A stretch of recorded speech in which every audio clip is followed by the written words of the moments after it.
5 जुलाई 2025 को बीसीसीआई का एक प्रेस रिलीज होता है। कहते हैं भारत अब बांग्लादेश से अगस्त में होने वाला टेस्ट सीरीज नहीं खेलेगा, क्योंकि बांग्लादेश में हाल ही में सरकार बदल गई है। शेख हसीना को हटा दिया गया और अब वहाँ की सरकार जो भारत को लेकर नफरत फैलाने का काम कर रही है। बहुत बढ़िया फैसला है। मैं भी यही चाहता हूँ, जो भारत का दुश्मन हो उससे ना बातचीत होना चाहिए और ना कोई क्रिकेट मैच। लेकिन असली सवाल अब उठता है, कुछ ही दिन बाद बीसीसीआई चुपचाप एशिया कप का शेड्यूल पर हाँ कर देता है और पाकिस्तान के खिलाफ खेलने के लिए तैयार हो जाते हैं। अब ये कौन सा इंसाफ है? तुम चल रहे हो ना मेरे साथ आज की इन्फॉर्मेशन जानने के लिए।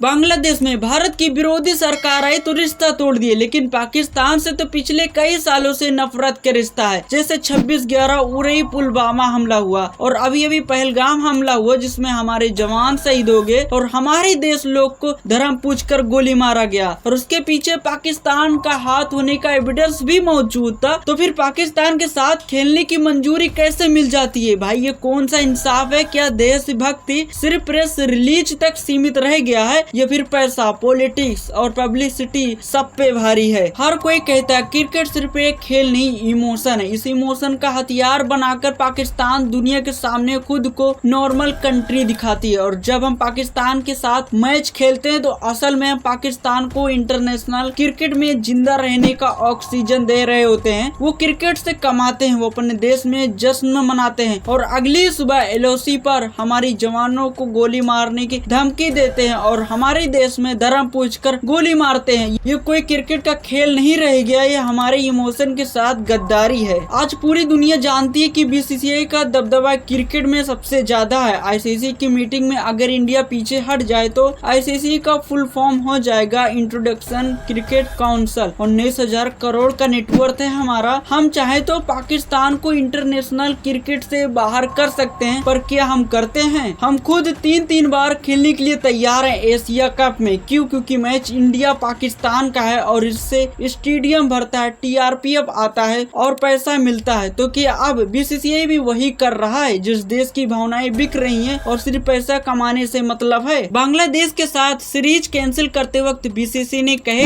हम स्पोर्ट्स को डिप्लोमेसी का टूल मानते हैं, तो फिर पाकिस्तान के साथ क्यों नहीं लागू किया गया? ये तो कह दो हम देश से बड़ा कोई रिश्ता नहीं मानते, या फिर साफ साफ मान लो पैसा देश से ऊपर हो गया है। एक तरफ आतंकियों को सबक सिखाने की बात होता है, दूसरी तरफ उन्हीं के साथ क्रिकेट खेलने की तैयारी होता है। अब ये फैसला सिर्फ क्रिकेट का नहीं है, अब इससे तय होगा कि बीसीसीआई देश की भावनाओं के साथ खड़ा है या सिर्फ अपने पैसे और फायदे के साथ। हमें तय करना होगा, हम पाकिस्तान से खेलेंगे और उनकी क्रिकेट को जिंदा रखेंगे या फिर उन्हें इंटरनेशनल क्रिकेट से अलग करके एक संदेश दे सकते हैं कि आतंकी के साथ खेलने का कोई मैदान नहीं होता है। क्योंकि अगर आज हम चुप रहे तो एक दिन जनता खुद कहेगी बीसीसीआई अब क्रिकेट नहीं सिर्फ बिजनेस चला रहा है, और उसी दिन तिरंगे से बड़ा कोई स्कोर बोर्ड नहीं बचेगा। देश के बच्चों की आंख में आंसू था जब पहलगाम में गोलियां चली थी। आज भी अगर हम पाकिस्तान से खेलने के लिए तैयार हैं तो फिर इस देश की आत्मा से बड़ा कोई ट्रॉफी नहीं है। सोचिए बीसीसीआई, क्योंकि अब सवाल ये है क्रिकेट फॉर कंट्री और कंट्री फॉर क्रिकेट। फैसला आपका है, गुस्सा पूरे देश का है। वीडियो कैसा लगा कमेंट बॉक्स में जरूर बताना। चैनल पर नए तो जरूर सब्सक्राइब कर देना। मिलते हैं न्यू वीडियो में।